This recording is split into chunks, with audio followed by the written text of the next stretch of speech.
this year hosting with 14th District MWSA for this joint meeting. This is my beloved president of the 14th District, and I am your somewhat beloved president of your 64th District, Roger Landry, and myself, James Kirkpatrick. And before we begin with the necessary introductions, I do want to announce first that we will be broadcasting for the first time in a forum from the 14th and 64th.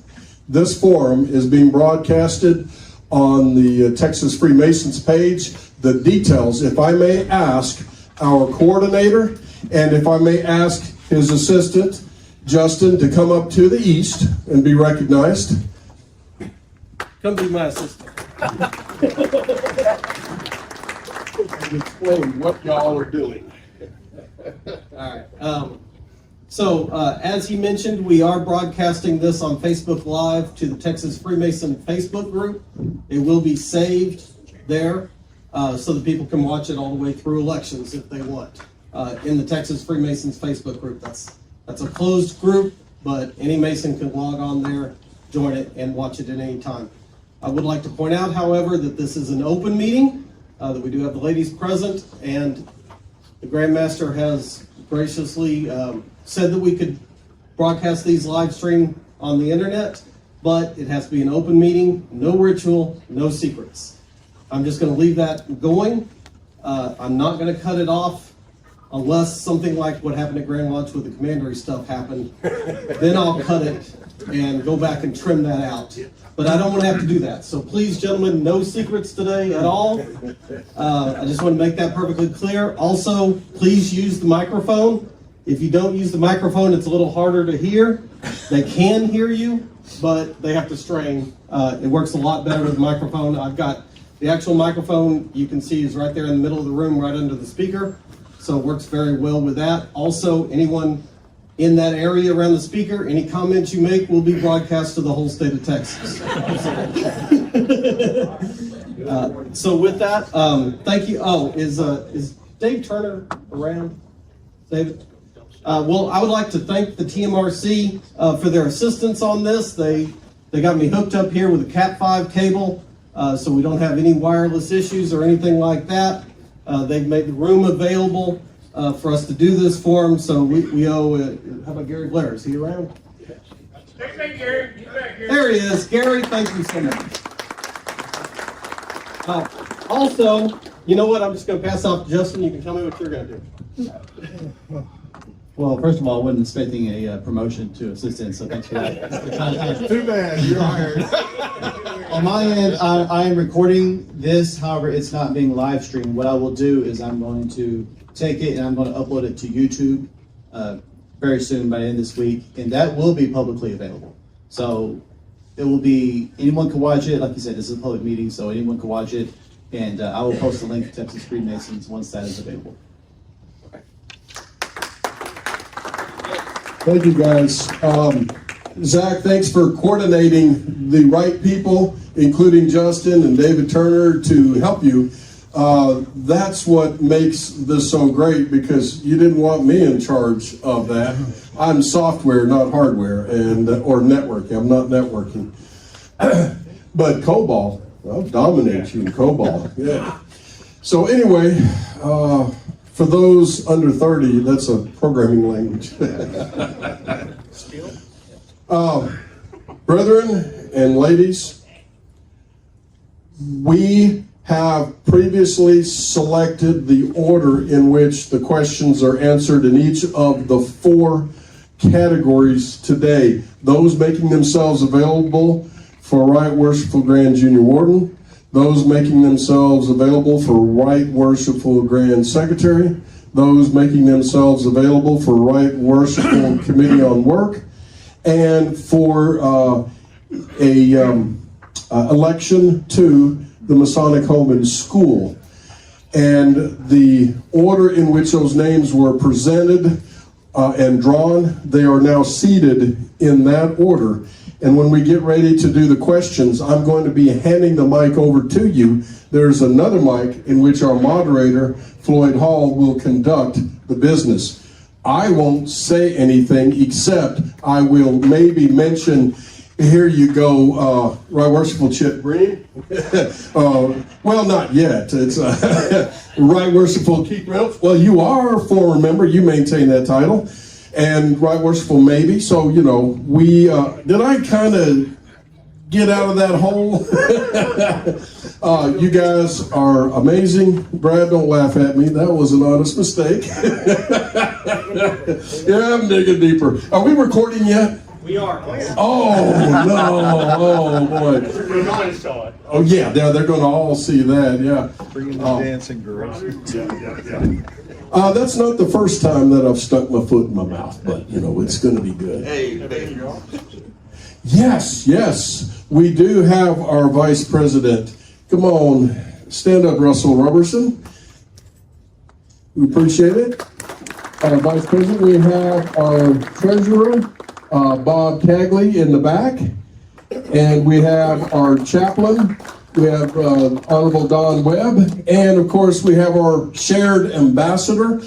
Let you introduce our shared ambassador. You can do that real. Well, thank you, Brother President. I mean, just do mine and then I'll do a gang up on him. Yes. Once again, my name is Roger Landry. Our Vice President we have here is Right Worshipful Robert Weston. Our Secretary David Ritter. Our Treasurer Fred Sloan in the back. And originally from the Dallas side of the Metroplex, and a dual ambassador, Brother George Rutherford.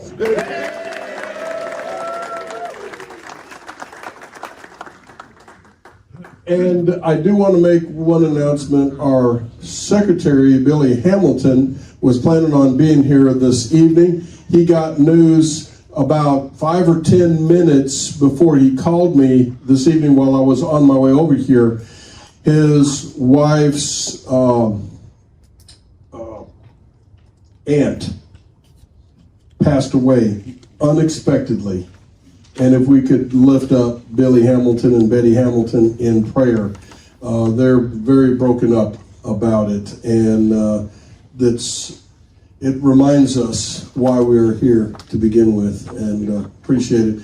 At this point, I will then turn it over to you for the dignitaries. Yeah.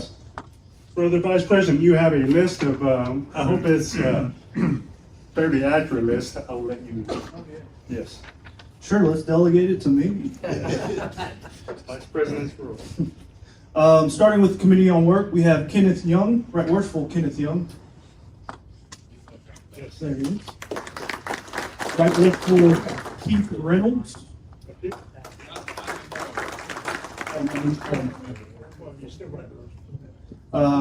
Right Worshipful Cody Stewart. We have some past 14th MWSA presidents. We have Brother Tom Hancock.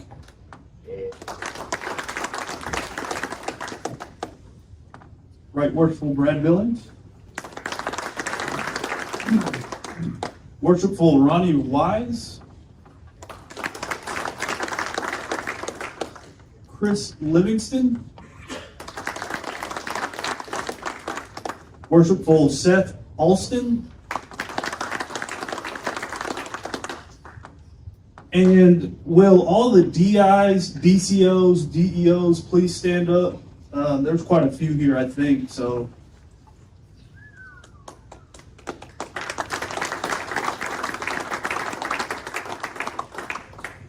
We have a few DDGMs, Right Worshipful R.B. Miller.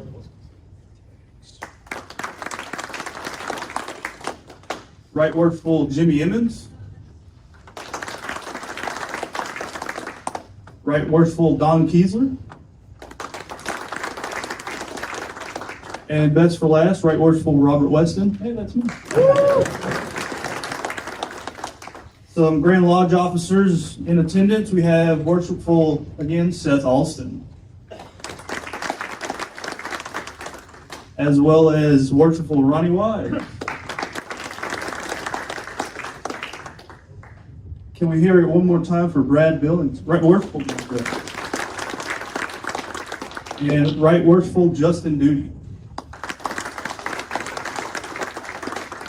Some past Grand Masters in attendance, Right Worshipful Wendell Miller.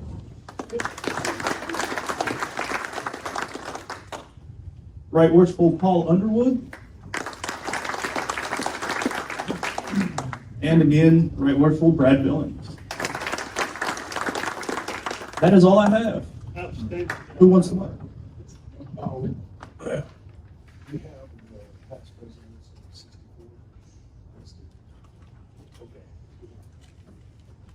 We in Fort Worth do things a little differently.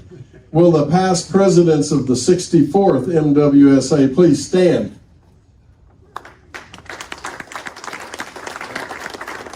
So I count Zach Haston and Greg Wright. I knew that you were not too long ago. We appreciate you guys for serving in that office. How's that? Did that work? Yeah, Anything else that you know? that's all I got for there now. Then I'm going to hand it over to you shortly to introduce our, Also, I know this isn't an actual business meeting for the 64th, where it is for the 14th. So if I quickly just run through that and we'll take this. floor is yours. Yes, sir. Brother Secretary, do we have anything or for our minutes from last month? Brother President, the minutes have not yet been posted, so we'll do 2 sets of minutes at the next meeting and make things quick. Okay, and our treasurer's report. Any change from last month? Any money spent, checks written? No change, no checks, no money spent. Okay. For those in the 14th, is there a motion to pay all upcoming bills as they come due? So moved. Hands down. Okay, so moved. Okay, thank you. I believe that would cover our business events for the 14th. I believe your meeting is next week, so thank you for that. Thank you. Yes, and that's a great segue for the meeting that we're going to have at the Fort Worth Temple for the 64th District this coming Monday at 6 p.m. The major discussion is going to be the audit and some of the things that we need to address with that. That's very, very important for this year. And also what the plans are for the breakfast at Grand Lodge. So you 64th and 14th, because this will affect you guys too, we want to hear your opinion. Please come to the Fort Worth Temple at 6 o'clock Monday night to discuss the breakfast and what is the appropriate plan, what are our options, etc. That's where we will begin that discussion of what we're going to do. With that being the case, is there any other announcements that I was supposed to make prior to introducing our moderator? What about the ticket sale competitions for the Shrine, the East-West game? I don't have the details on that, but if you go online, Grand Secretary may have that. Jeff Haven, our local Shriner, sent that to me earlier, and so I'll just go through this PDF real quick. That is the college football game in January. Yes, there is the Jeff Haven, who is our local Shriner and representative for the East-West game, has issued a 14th and 64th District NWSA ticket sale challenge. So I will be including this in the next newsletter that should go out and on the 1st. But family-friendly pricing from $20 to $50. And there are actual codes that you should use, Mason 14 or Mason 64. And there's going to be a challenge to see which district can bring out the most for the Shrine East-West game. Thank you, Right Worshipful, and thank you, Brother President, for that. Any other announcements? Gary, have you got any announcements for us? No, very good. Well, then I'm going to turn it over to you to introduce our moderator for this evening. Was there anything you wanted me to mention prior? I didn't think so. It is yours. For the Floyd Hall, I was certainly I do want to introduce you, but I'm sure most of these folks here already know you, but as you stated, you are our moderator here for this evening, and wish you the best of luck with that. You have a great crowd here, and so I'll leave you with that. Thank you. Thank you, and we'll get this thing started. We've had plenty of introductions so far. Yes. And this one is yours. Would you like to have this one?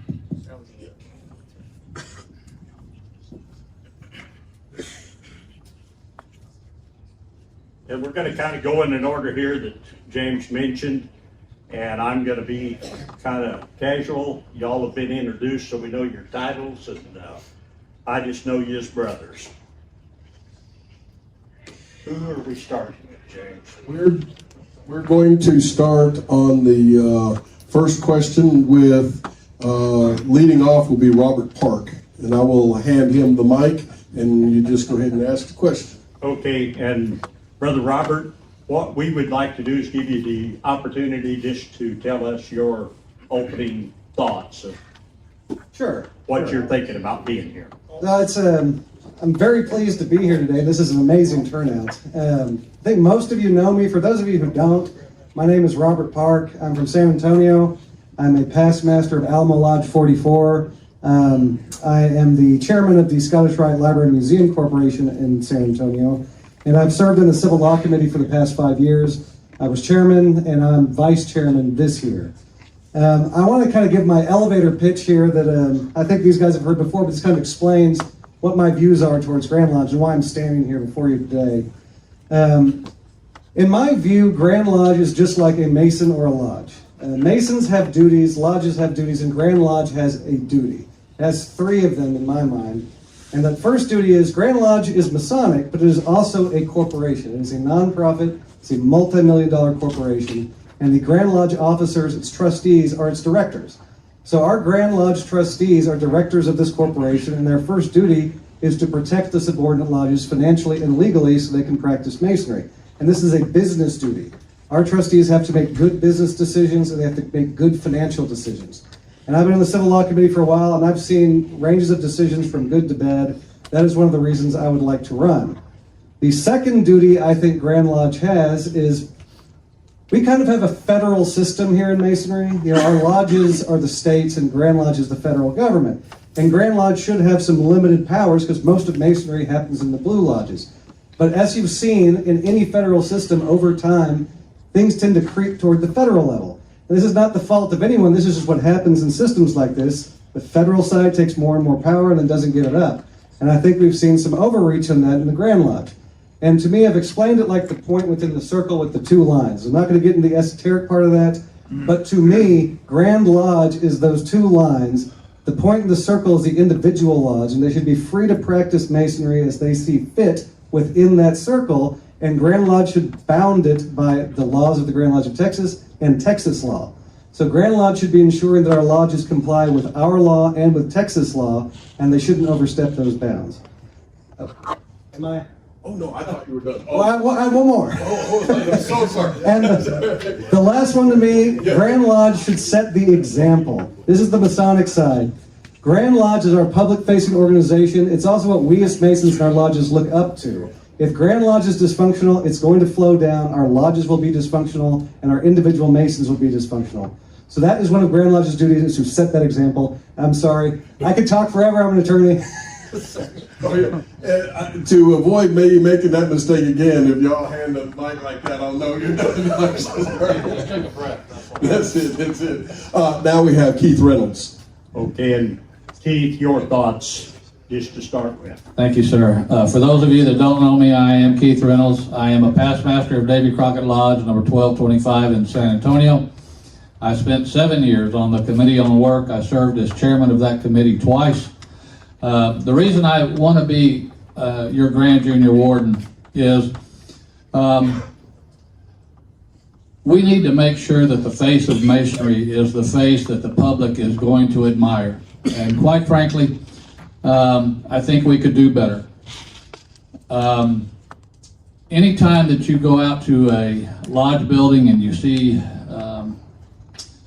an unkept place, I think we need, as individual Masons, to start showing a better face to the public, not only in our lodge buildings, but also at our funerals whenever we go out and do Masonic services. Whenever I made the decision to run for the committee, I had been mulling it over run for the Grand Junior Warden. I had been mulling it over in my mind for a couple of months. I got a couple of phone calls. Excuse me. And so I talked to my wife about it. And for about a week, We talked about it, and we talked about it, and we talked about it, and we prayed about it, and we prayed about it, and we prayed about it, and I made the decision to make myself available. I think that this body needs somebody that loves the craft of Blue Masonry, Blue Lodge Masonry, and I absolutely do. There are some things I think we can do at Grand Lodge that would make it run more efficiently. And I think those types of things need to be tackled. I'm not going to get into specifics about it, but I love what we represent. I love what we are capable of doing, and we are capable of doing a lot. Of course, Grand Lodge is a business, but more especially, it is a fraternity of like-minded men. We absolutely have to conduct the business of our Grand Lodge. And I know that I'm speaking to the choir whenever I say that these decisions that the Grand Trustees make are not one man's decision. They collectively decide on what's best for Grand Lodge, on the report from the committees. And as long as we have some Grand Trustees that are cohesive and they lead our fraternity in the right direction, that's what I want to be a part of, and that's what I can help do as your Grand Junior Warden. Take a breath. Thank you, Keith Reynolds. And next we have Chip Green. Yes, and Chip, please, your opening thoughts. I am Chip Green. I'm past master of Tarkington Prairie Lodge number 498 in Cleveland, Texas. And the first person I want to recognize here tonight is my wife, Sonda Green. She travels with me a lot. She supports me 100% in this. And my views on why I want to be your Grand Junior Warden. I see a lot of distrust in our Grand Lodge officials and our Blue Lodge members. I see a lot of division. I travel. I've sat in over 450 lodges in the state of Texas, and I get to talk to people that would normally not have any input at Grand Lodge. Some of them don't even come to Grand Lodge. And I said, what is the most important thing to you? And they said, unity amongst our brothers. We want our brothers to get along. I'm the guy that can talk to either group and make sense of it, bring them together. My goal in this whole race is to bring our brothers together to where we can work as one. One mule doesn't make a team, but 20 mules can pull the world around. It is very important that we all work together, put our personal views beside us. I want to work as a team member and build a team. My background, I spent 30 years in the rail car industry. I went from a man working on the floor as a certified welder, and when I left, I was the area manager. I had over 400 men working for me with 16 supervisors, and it took a lot of teamwork to make a joint effort. I was able to do that then, and I am able to do that now, and I am willing. I have the time. I am completely retired. I have the monies to do it with. I travel. I'm going to continue traveling, and I will be there to support each and every one of you, and I will lend an attentive ear to listen to what you have to say and carry that forward into the Grand Lodge. Thank you. Next, we have Paul Underwood. Paul, your opening thoughts, please. My brother, I have been a Master Mason for 51 years, and for those of you that don't know, and probably most of you do know that, but I'm a graduate of Masonic Improvement School, and that really is the impetus of why I'm here tonight. I have dedicated my fraternal life to our fraternity for what it did for me, raising me at Masonic Improvement School. This opportunity to possibly serve you as Grand Secretary next year is just the next step in that journey that I want to take to give back to this fraternity what it gave to me as a young child. I've done everything between then and now to continue to try to do that. So that's the foundation of why I'm here. Professionally, I have an accounting degree, a business degree. I've worked in executive management for over 30 years, managing up to 1,200 people, worked in 3 or 4 other nonprofit charitable organizations as their president and chairman and treasurer, running their budgets and so forth. I believe that the Grand Secretary, in my view, needs to be in Waco, live in Waco, and be in the office every day, all day long. I'll be the first one in there and the last one to leave. I'll be accessible. I'll be accommodating to anybody that wants to show up and ask me questions. If you want information, I will get it for you. It'll be transparent, and what is there in that office that's not bound by legal limitations is yours to see if you come in there. I look forward to serving you as Grand Secretary if you choose to be there. Thank you. Thank you. And Brad, please, your opening thoughts. Thank you very much. Great to see such a good crowd out here tonight. Several familiar faces, but maybe for some of those that are online who don't know me, been a Master Mason almost 2 decades now, working on that. Past Master of Trinity Valley Lodge number 1048 in Dallas, Texas. I was also a past Master of Texas Lodge Research, a statewide lodge, and a past Grand Master of this august body. And I'm honored to serve as your Grand Secretary currently, and hopefully in the future. This is home turf to me. I am past president of the 14th Masonic District, as you heard earlier, so very familiar with this meeting. I actually calculated it up. I've been coming to this meeting. This is my 16th year, so young Mason, but I've been coming here ever since the very, very beginning and was serving in these lines. I was also district deputy on the other side, 64th District, 64B. So again, very familiar with both sides of this. I'm going to apologize in advance if I say something redundant. I know most of you were here last year. Last year there were 4 candidates who were running for this position. It was actually an open position at that point. And so there were 4 candidates that were running. I don't know particularly why there weren't 5. Maybe we'll find out tonight.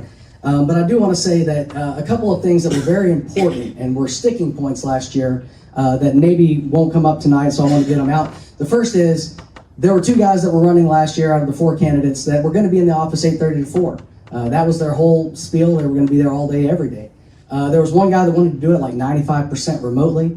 And then there was myself who listened to the advice of our past Grand Secretary, Justin Duty, if he's still in the room, to do a sort of hybrid model where you work a couple of days in the office and a couple of days at home. Guys, we're in 2024. If you can't do it on this or this, there's very few things that I can't get done from anywhere in the world. But I do tend to go into the office 2 to 3 days a week. Also, the other sticking point, this will be my last point to open, continuity was very important last year. We knew that we had had a lot of Grand Secretaries in a short span of time, and so one of the major questions that we asked last year was, if you take this job, how long are you going to commit to being in this role? And all of us committed to a minimum of 5 years at that time. So with that, I'm going to say, I am honored to serve as your Grand Secretary. I'm 9 months into this job, so I'm still learning some stuff, so bear with me. But if you see something that's deficient or something that needs work, please come talk to me. You know, you guys know me. Very friendly, very open. Send me an email, shoot me a text, give me a call, or stop by the office. Either way. So the way I see it, I made a contract with you guys for 5 years minimum. I've got 4 years and 3 months left, and I have thoroughly enjoyed every moment of being your Grand Secretary, and I look forward to the next 4 years and 3 months. Thank you. At a minimum. Thank you. Next, for Committee on Work, we have Doug Brown. And Or do you prefer Douglas? Doug is good. Doug. well, Doug, a Committee on Work, we kind of changing gears here, but we really would like to have your opening thoughts as well. They're exactly what I was going to say anyway. Ladies, brethren, it's a pleasure to be here this evening. As you heard, I'm Doug Brown. I've been a Mason for 19 years. For 18 of those years, I've been teaching Blue Lodge ritual. It's what I do. I did it through the officer line. I did it when I was a district instructor district deputy grand master in 2016. And I work as a lodge instructor and a district instructor since then.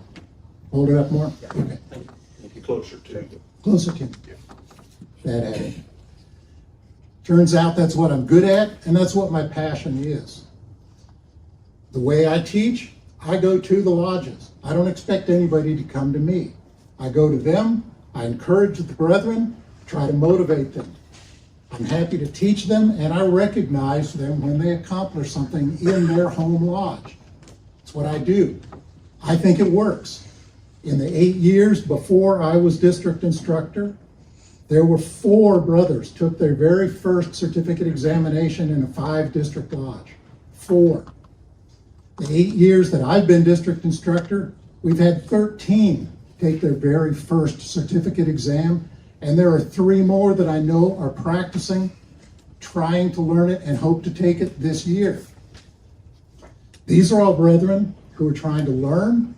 They're trying to improve themselves. They're trying to learn the ritual. The easiest way to get an exposure to the ritual is to go to a Committee on Work forum. For most everybody that's there, it's a stress-free, intimidation-free demonstration of what the Grand Lodge required opening and closing ritual and degrees are supposed to look like. My belief in this is that these required degrees, how they are performed, the opening closing ceremonies, how we do it, is what differentiates and separates Freemasonry from just any other men's social club. And I'm gonna call it quits right there. So thank you, sir. Thank you. Next, we have Cody Cockcroft from the Committee on Work.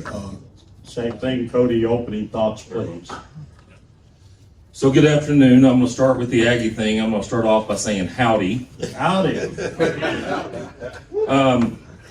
Cody Cockcroft. I am a past master of Morton Lodge number 72 and Rosenberg Lodge number 881. I was the committee chairman for the Committee on Masonic Education for a few years, and I currently serve you as the president of the Texas Masonic Charities Foundation. I have a unrelentless work ethic in all things that I do. In my vocation, I am a vice president of the oldest engineering firm in Texas, founded in 1894, that is in Burnett Plaza there in Fort Worth, Texas. So I practice a lot of masonry with a lot of you brothers. But my passion is the ritual. It always has been the ritual. And I think from a Committee on Work perspective, I think we have the responsibility to inspire the ritual. I think the great ones, whether they're on the Committee on Work, a DI, or otherwise, they are successful because they were able to inspire the ritual. And the ritual is a lot more than just memorizing the words. Memorizing the words gets you a certificate. But I think what men are desirous of now, just like they were yesterday, is to understand the work behind the words. So for example, a lot of our lodges have perhaps 1 or 2 certificate holders. That doesn't make them better Masons than the guys that don't have certificates. In fact, some of the best ritual I've heard was a man that didn't have a certificate. But less than 2% of our population of 54,000 Masons has their certificate.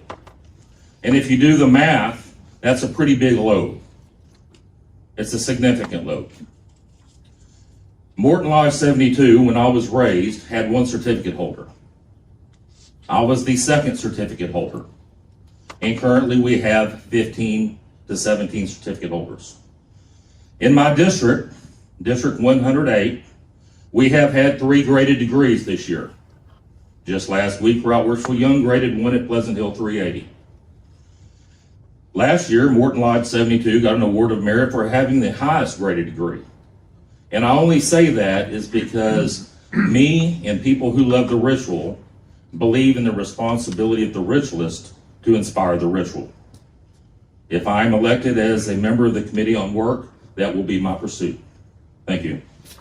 Thank you. And Floyd, for the home and school, we have Greg Wright.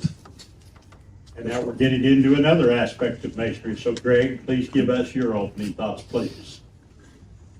Hi, as previously referenced, I am Greg Wright, past master of Fort Worth Lodge 148, past president of the 64th MWSA.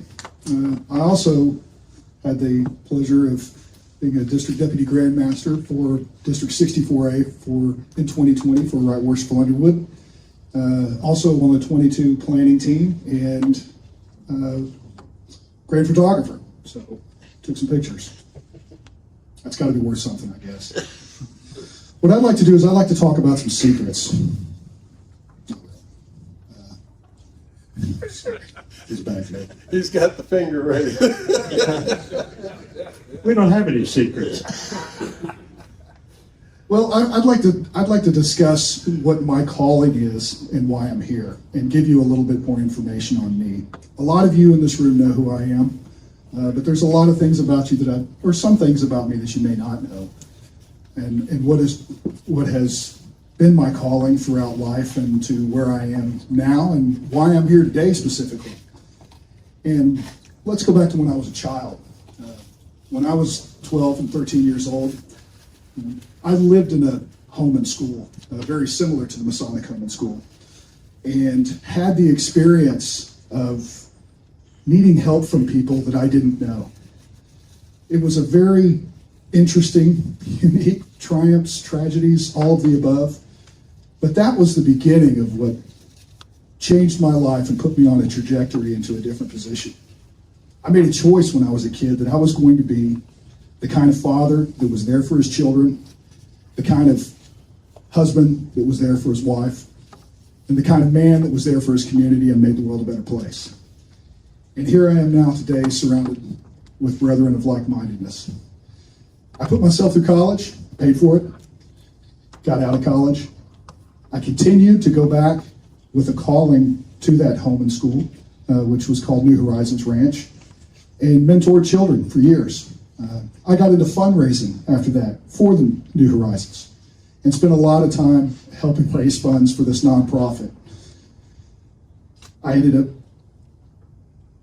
not only mentoring, but at some point in time, after that, when I got into my professional career, I was invited to join the board of directors. And now today I sit as a key member of that board of directors for that home and school. That was a first time for that organization.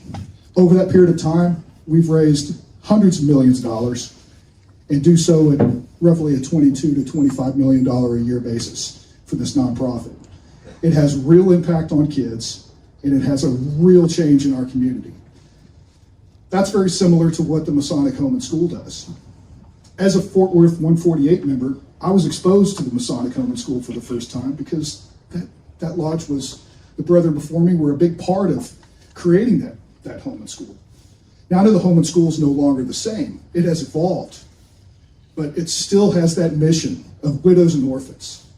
And that has been my calling throughout all this time. That's why I'm here. I have a passion to help. I have a passion to bring my skills and talents of fundraising, of marketing, communication, working with a board, troubleshooting, building a consensus, taking new ideas and implementing them for success. We've done a great job over there. We've done a great job with several others that we've been working with. And I would like to put my efforts into this as well. So if I'm given that opportunity, I'm looking forward to helping that board. Thank you. Next, we have John Clements. Yes, your opening thoughts, please, John. Well, I'm John Clements. I past master of Greenville Lodge, 335. Been around for a while, back in the Right Worshipful Wendell days. He knows me from back then. Oh, don't say anything. I'm sorry, brother. We knew each other way back. Been around for quite some time. Vice chair of education service at one time.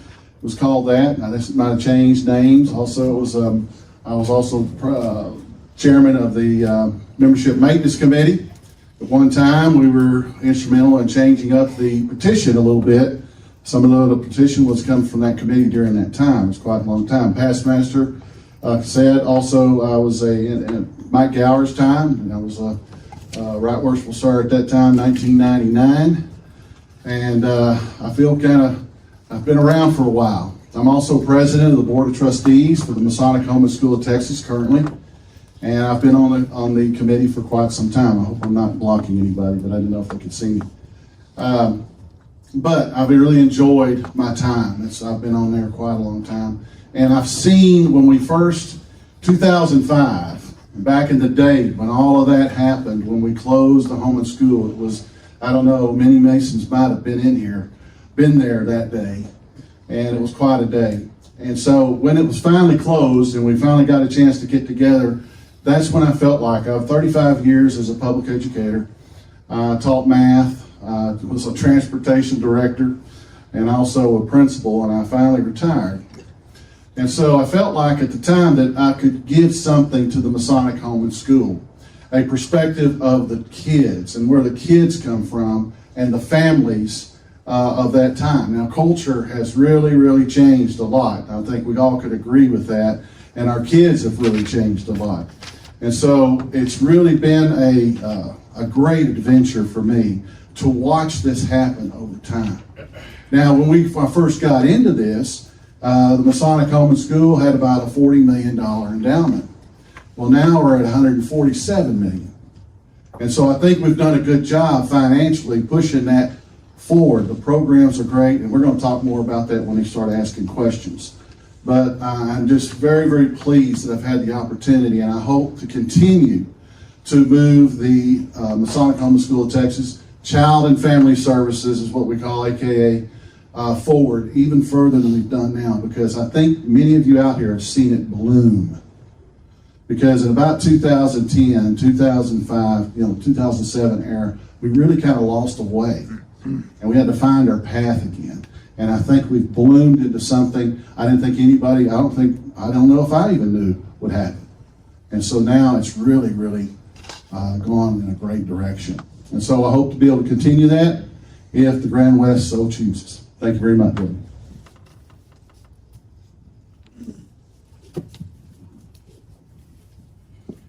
Next moderator, I am going to present the mic to Keith Reynolds for the next question. Make it an easy one, man. I got in bed at 2:30 this morning. For a lawyer, that should be real easy. Don't call me a lawyer. What is the role of an elected Grand Lodge officer in Texas? Well, that's a pretty broad statement, pretty broad question. But as Grand Junior Warden, our role, or my role, is going to be to support our Grand Master. Anytime that you have a Grand Lodge officer, that is your role to help our Grand Master get his message out to the brethren of this state. And that's what I plan on doing. There have been, and you guys know the issues that our Grand Lodge is facing. We voted a long time ago, or several years ago, that no Grand Lodge officer has to continue the programs of the previous Grand Master. And I agree with that. However, if a Grand Master comes up with a program that works, we need to not abandon it. If that is causing growth in our lodges, we need to continue that growth. And it doesn't matter, unless you've got an ego problem, it doesn't matter where that idea came from. If it works, it works. And we need to continue using those programs. Grand Lodge has sent out several programs to increase membership in this grand jurisdiction. But brethren, I'm telling you that membership starts at the lodges. And as a Grand Lodge officer, we need to give them the ammunition, but that's probably not a good word. We need to give them the tools to cause our membership to grow. That's what I think a Grand Lodge officer needs to do. They need to facilitate our constituent lodges.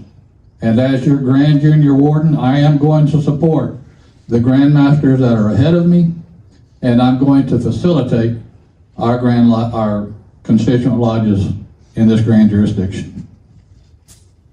Thank you. Yes, I'm getting gooder at this.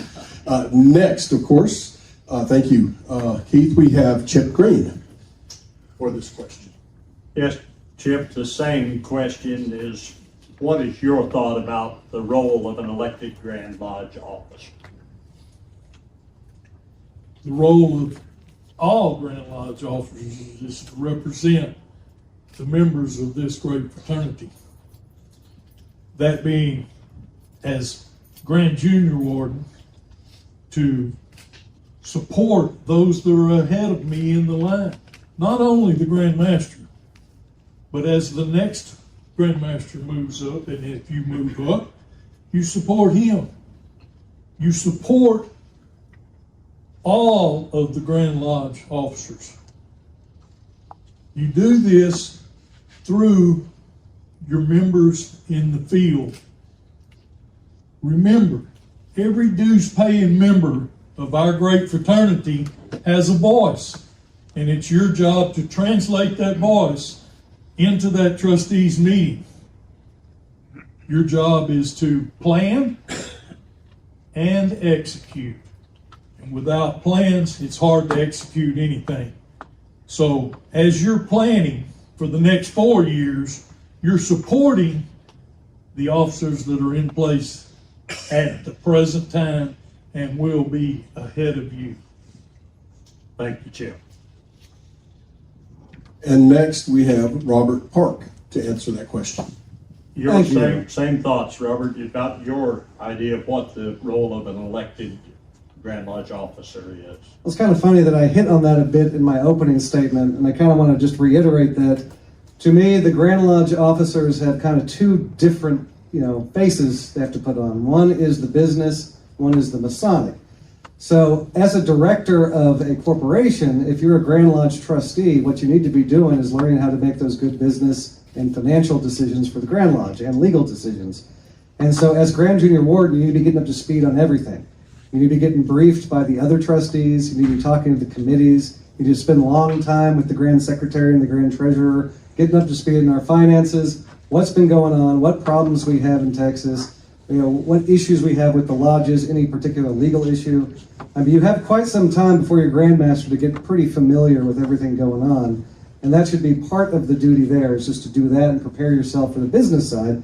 Because again, once you're Grand Junior Warden, you have a vote.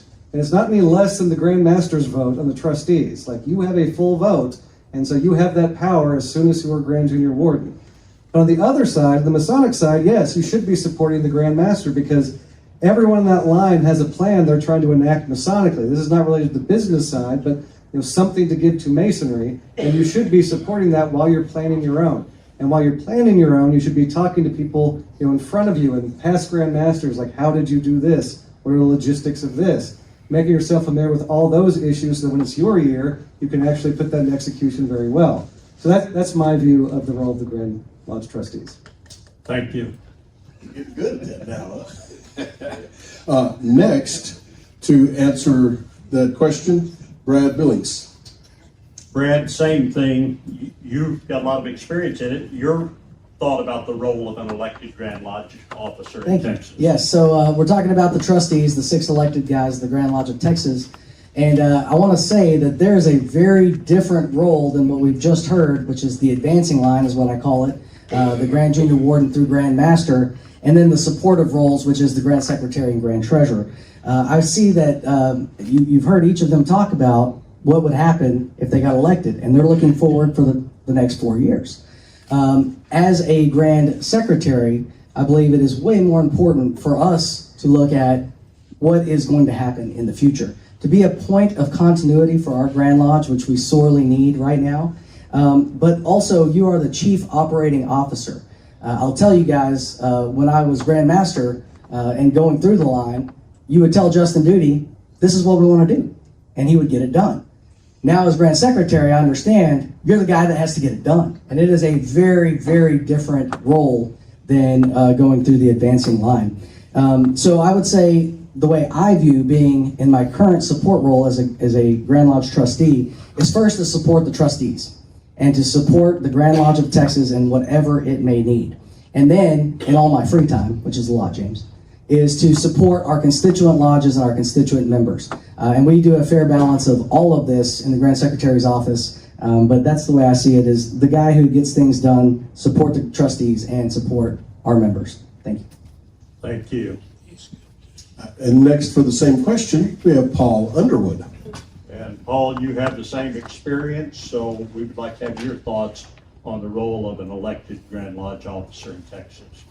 Yes, well, elected Grand Lodge officer in Texas, the Progressive Line Grand Lodge trustees, they are the ones that provide the executive leadership and direction, the future of the Grand Lodge of Texas. The Grand Secretary and the Grand Treasurer provide a supporting role in their servant position to the trustees to help them be as successful as they can be with their constitutional duties as a Progressive Line officer.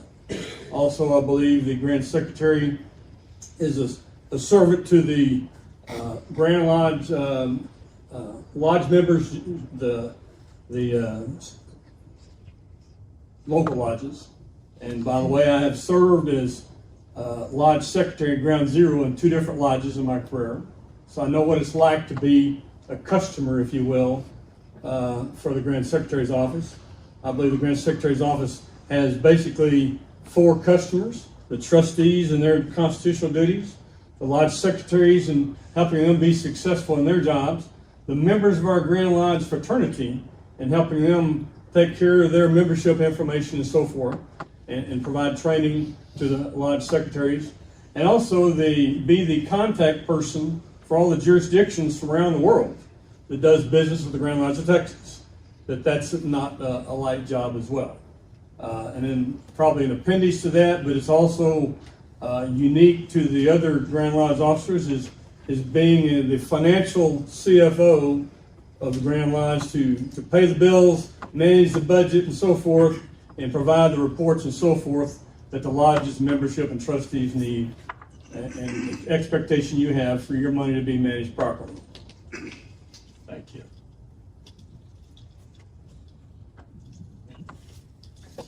And next, Floyd, for the next question, I recognize Cody Cockcroft.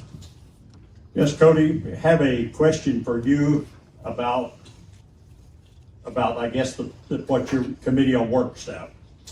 What is your perception of the impact of Form 101A's officer esoteric requirements? Please include whether you think it's beneficial or not to the subordinate lodges. So I believe it would be a disservice if I answered that specifically for Form 101. I think it's also important to include Article 276A. So 276A is a requirement that the ritual the lodge must be satisfied with a man opening and closing all 4 lodges. And Form 101 has some ands. And the ands are to be certified by a committee on work member, a DI at large, etc. all. Now, I have been to many forums, and I have witnessed a bunch of men since Form 101 was approved show up to those forums. And Form 101 says that you need to show up to a forum and have the committee on work member sign it. And most of those guys don't stay around for chow. Once that forum is gone, it is a mass exodus out of that. So to answer the question directly, do I believe it provides value to the subordinate lodge? I do not, because I have not observed that the ritual proficiency of said lodges has improved since it has been accepted by the Grand Lodge of Texas. Thank you for your thoughts. Next, Doug Brown. Same question, Doug, about the impact of that Form 101A. And we've also heard about, like the law about the 276A, that's the lodges being satisfied. So your thoughts on those? Form 101A does require you simply attend a forum. What it does is it provides an opportunity for the Committee on Work and district instructors to engage these brethren, to try to impress on them how important the ritual and the ceremony is, which is the opening and closings, what they need to learn. I think there's a certain number of brethren that come into these and they sit down, they come from a lodge that may or may not have good instruction. And I think there's a good percentage of them that sit in there and realize, I know more about this than I believe I did. And I think the Committee on Work should be engaging these brethren, getting out, meeting them, and attempting to motivate them. That's our job, is to motivate brethren to learn the ritual. Form 101A is here. You work with it. It does bring a large number of people into forums, and it provides, as I've said, an excellent opportunity for us to attempt to motivate them, to encourage them to show up to learn more, and continue with improving their esoteric knowledge. Thank you. And for the next question, Brother Moderator, I recognize Chip Green. Yes, Brother Chip. What additional education or learning opportunities do you envision pursuing to aid in preparation to serve as Grand Master? Obviously, the invoking the experience from the other Grand Lodge officers, being a part of trustees meetings, being a part of committee meetings, being a part of going in and sitting down with the Grand Secretary and the Grand Treasurer and learning that budgeting part of it, that part of the how the bills get paid, when they get paid, when they're due, that part of the operations of the business. The most important thing, I think, is that we learn all aspects of the whole Grand Lodge. And as far as a class, I don't believe there's a college course or a class that's going to take you into a Grand Lodge and learn the inner workings. But I intend on being a part of and learning each and every part of the Grand Lodge trustees and their duties, and all of the tools, the workings, the merchandising, the everything that goes on with Grand Lodge, the duties of each employee in the Grand Secretary's office, where to go to get information, where to go to learn how to make a certain decision based on experience from others, experience from past grandmasters. They went through it, they learned it, they found out from somewhere. That's what I intend to do. Thank you. Next, we recognize Robert Park for same question. Yes, Brother Robert, same question. Do you envision any additional education or learning opportunities to help you to be Grand Master? And I keep feeling like I keep answering the next question with the previous one, but I have to agree with Brother Chip here. As far as preparing to be a Grand Master, that's what you need to be doing as a Grand Junior Warden and going up through the line. You need to be getting briefed by everybody. You need to be learning everything about what's going on financially, what's going on legally, and what's going on with the lodges, what are the committees doing, what are our other bodies doing, like what's going on with the library museum, what's going on with the home and school, like all that should be learned very well, so by the time you're Grand Master, you know that down like perfectly. But again, you need to know that as soon as possible too, because again, you have that vote, and you are voting on these issues as soon as you're elected. Again, he's right, there is no real class on this. The only thing I can say is I'm glad I've been on the Civil Law Committee just to see how the sausage is made a little bit. I don't know everything, but I've seen a lot and been able to sit through trustees meetings and deal with legal issues and our real estate issues. So I know some, don't know everything, but that's what I'll have to do if I'm elected, is get down there and learn everything perfectly. Thank you. For the next question, Floyd, Don't we have one here for Brother Keith? We all know what you do. twice I messed up on I've the order. already need to apologize for him for calling him a lawyer. And I like me some Keith. Oh my goodness, I am so sorry.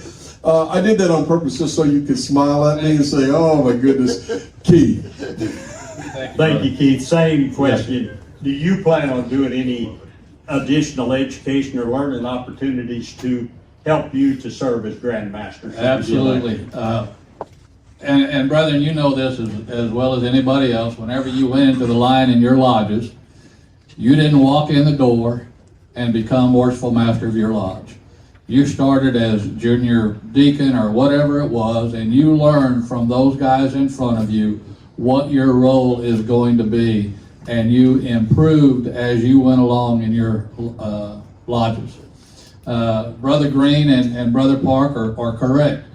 You have to learn from the experienced members that went before you.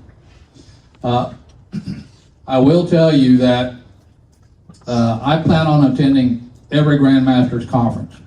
I plan on attending as many lodges as is humanly possible. Any good salesman is going to tell you that in order to help your customer, you have to be there to find out what kind of issues he is facing. And the only way that you can do that is boots on the ground, be at his job site. I'm going to go out in this great state and I'm going to visit with as many lodges as I possibly can, and I'm going to talk to our brethren. What can our Grand Lodge do to help our constituent lodges? That's the best education you're going to get, is from the experience of our brethren. And with their help, we, the Grand West, are going to make our Grand Lodge run more efficiently. We're going to learn what needs to be fixed, because there's some stuff out there that we need to tweak a little bit. That's the word I'm going to use. But learning from those that you work with is going to be the best experience that a Grand Junior Warden can get. Thank you. And, now we can move on to that. And Brother Moderator, I learned a technique. I am checking off as they speak so I don't accidentally try to do it by memory. I can't believe you did that. I know it. Now we're going to skip John Clements. No, I'm just kidding. We're going to start with John Clements for the next question. Well, John, thank you. This question is about the home and school. What do you think is the main purpose of the home and school is or should be? Well, the main purpose was started in 1899 when we decided that we needed to have some place for our orphans and for our widows. And at the time, lone widows were housed there. And so that's been still the mission. It has changed up some. When we closed the home and school, we decided to change up what we did. We had to go through the state of Texas, and they had to give us some guidelines, and so the mission did change a little bit, but we couldn't change it a lot because the donors all decided how that money was being spent. And so we've maintained that over the years and increased it tenfold, I guess you could say. And so that purpose is still there. They're still after helping our widows. We're still after helping our orphans. And we also have expanded to the children of the state of Texas. And that was one of those things that we had to do, to keep that 501c3, keep it going. But we really found some great places to put that money. And now our programs have expanded to such an extent that we couldn't even believe it. When we first started, what do we do for our widows? Well, we usually send them to TMRC. right? But what if they want to stay home? What if they don't want to come up here? What if they're in Houston and want to stay near their families? We've had those questions come up over and over again. And so that money has been placed in their hands. When we had the hurricane come through, $1,500 check. All you had to do is let us know, get the form filled out, and get your check. If your husband passes away, a past master, suddenly now, we're going to go up to $6,000, $4,000, $4,000, $6,000 for the funeral. That's what that purpose has changed into. We're not just now just putting it in the home, feeding mouths, okay? We're doing more than that. We're feeding over the state of Texas now. So if the mission has really not changed much, we've expanded it so that we reach more people. And that's where we are. So I'm very, very pleased with where we are today. I hope you are too. If you've seen anything, we're going to talk more about the programs, I think, in the next question. Thank you very much. Thank you. Next, we have Greg Wright. Greg, same question. What do you think is the main purpose of the home and school, and what should it be? Well, the purpose of the home and school really has evolved, but it has always been the same. You know, as Brother Clement said, this is about the widows and orphans. While it is no longer a brick and mortar taking care of the widows and orphans, we still have that outreach to widows and orphans that's the core of what the Masonic Home and School is about, children and family services. Now, yeah, it's expanded into autism, parent autism training, into fantastic teeth. That's affected 1 million kids plus. It's also, you know, scholarships. There's 200 scholarships of $2,500 a piece. That's $5,000 we give out, or excuse me, $500,000 if I do the math right. I didn't do the math right. Apologies. And you know, and so this has expanded quite a bit. I think I'm leaving one out here, but so the home and school is the same. It's widows and orphans. That's what we were charged to do as Masons, and that's what we should continue to do as Masons. Now, we have another question that's going to get into this a little bit further, but I think that remains the same, and it should remain the same for generations to come. Thank you.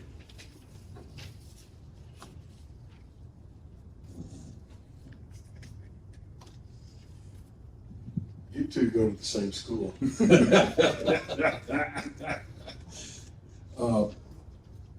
Master of Ceremonies, I think I'm going to hand the mic, if I get my order correctly, I'm going to hand this one over to Robert Park. Okay, Robert, different question. What is your vision of what Freemasonry in Texas, and the whole world for that benefit, will look like in 10 years, and what goals would you set for Texas? Yes, I like this question. I just want to point out here.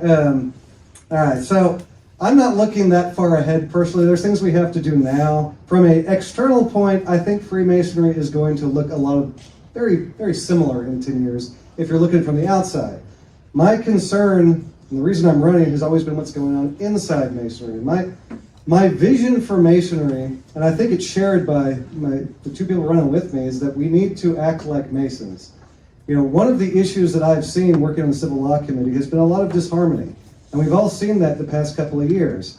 And I think things are improving right now, but that is a big issue that I want to put a stop to. This is like an EA thing here. Before we get into these visions of what Masonry could be, we need to fix these fundamental things. And one of the issues I have is that people come up to me and they're like, well, you know, this is just like any large organization. You're going to have these problems. You're going to have politics. You're going to have, you know, issues with cliques. You're going to have infighting. You know, the thing is, this is not just any organization. This is Masonry, and we're supposed to be different than these organizations. There's supposed to be a reason why we devote all our time to this volunteer organization. And for me, it's because I believe it is something better. And I've given this speech on what I call the Masonic idea. You know, but to me, as Masons, what we're supposed to be doing is wiping away all these illusory distinctions that separate men. We're supposed to be finding those commonalities, those things we all share. We're supposed to believe that brotherly love will prevail. We are supposed to treat our brethren with kindness and charity and not hate and anger. That is what I would like to see. I would like to see our members trusting the Grand Lodge and its leaders. I'd like to see the Grand Lodge leaders trusting the membership and working together.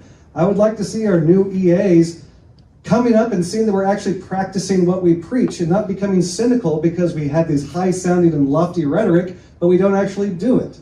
That is what I want to see. And that is my vision of Masonry, is that we can all treat each other like Masons. Thank you very much.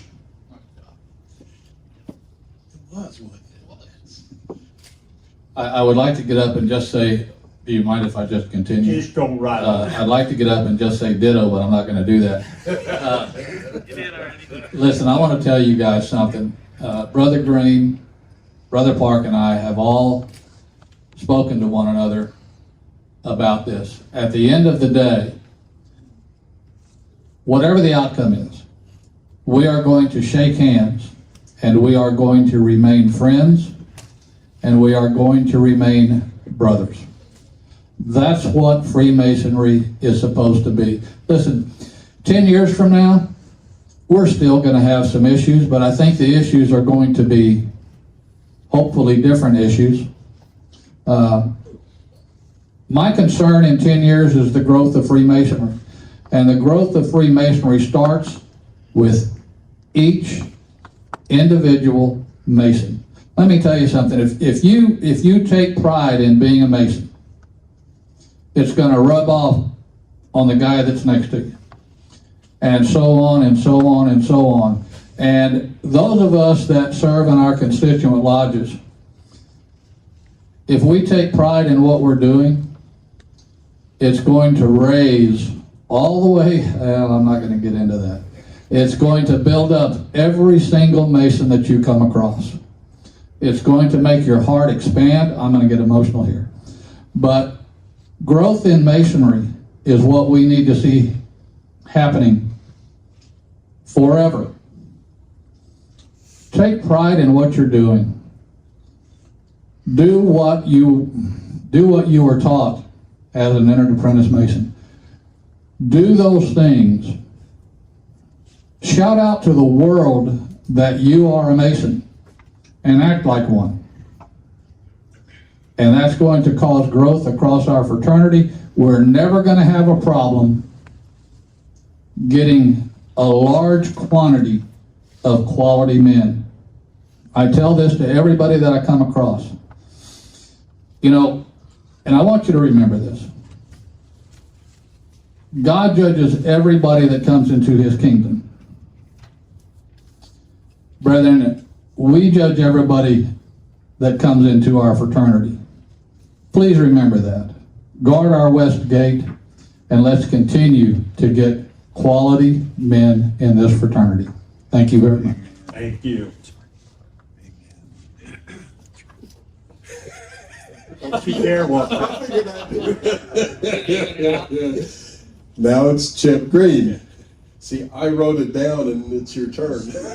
Chip, same thing. Do you have any vision of what Freemasonry in Texas will look like in 10 years? And do you got any goals that you want to set for this fraternity in the kind of near long term? You asked what I visioned it in 10 years. So I automatically go back 10 years and what it was then and what it's become today.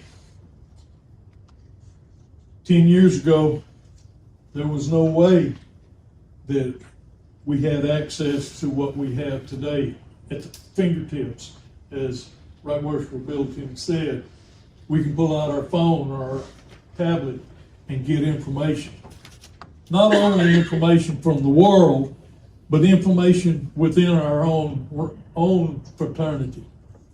So 10 years from now,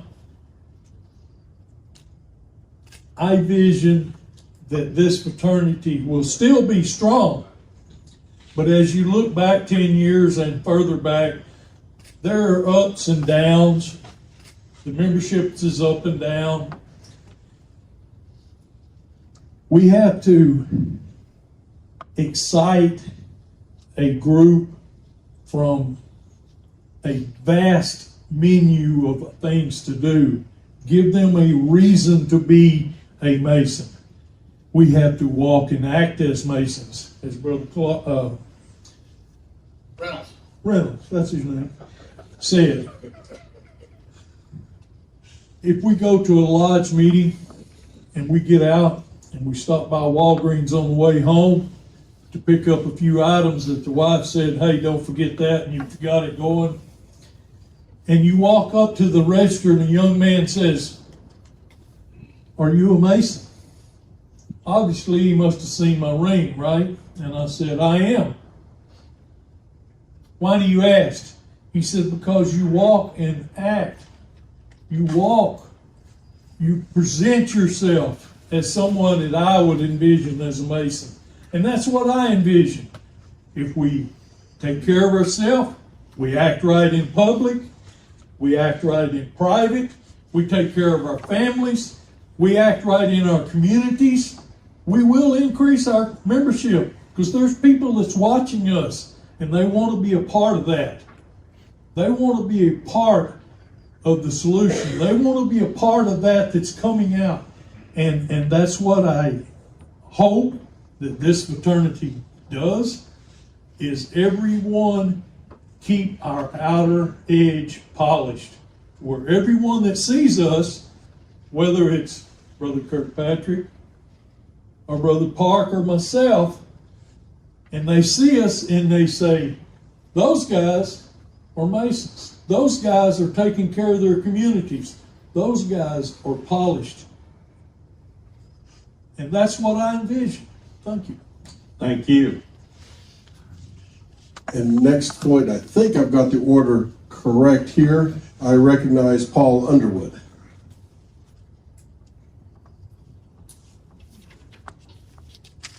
That's the same question, Paul. Did you have any visions of what Freemasonry in Texas might look like in 10 years? And do you have any special goals that you might be setting? But only, I wasn't going to ask these questions, James, of the Number what, 11. for the secretary. I'd like to change. Would you grant me that permission, please? I beg your indulgence. You're in charge. Because James led me off somewhere here that I didn't want to really go.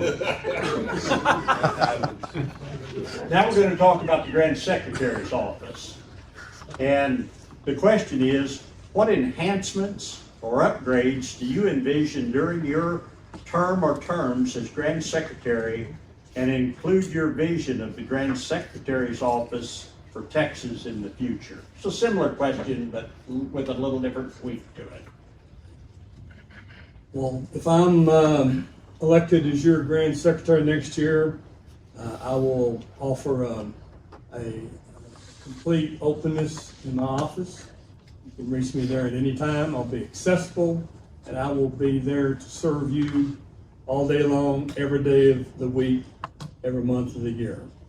And I believe that the success of this fraternity is led by these aspiring progressive line officers, and that they are the ones that provide executive leadership for this fraternity, and as they should be, the Grand Master all the way down to the Grand Junior Warden and the Committee on Work.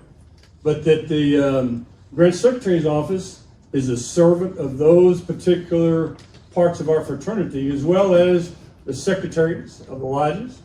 And I just believe that if the Grand Secretary's focus is on helping those customer groups, if you will, be as successful as they can possibly be to the extent of their abilities and the resources and abilities of the Grand Lodge of Texas Grand Secretary's office, then our fraternity will continue to progress and grow. I really do see, come back to the question before, if you will, for just a moment, I do see a renaissance coming in our fraternity. I believe we're going to have that renaissance in the coming years. I do. And I believe we've got to be ready for it and have that optimistic attitude that we're going to pull it off. And men will come knocking on our door again if we start behaving like Masons in our everyday life. That's where we need to get better at, is wearing our Masonic face and actions every day of the week. And if people know you to be a Mason, they will want to be one if you're the man that you're supposed to be. Thank you, Paul. And next, I hand it over to Brad Billings. And Brad, same question. Do you envision any enhancements or upgrades during your terms as Grand Secretary, and include your vision of the Grand Secretary's office of Texas in the future? Okay, I'll start with where we're at currently. So again, I've been your Grand Secretary for 9 months. It's not a lot of time. I had to do a lot of learning on the job. Very thankful for my relationship with Justin Duty, who helped make the transition smoother than it would have been otherwise. But for the last 9 months, we've really been laying the foundation. We're Freemasons, you got to lay the foundation, and then you can build on that foundation. But I'm excited about future opportunities that are really tangible. I don't talk about things that are off in the distance. I talk about things that are close to being completed.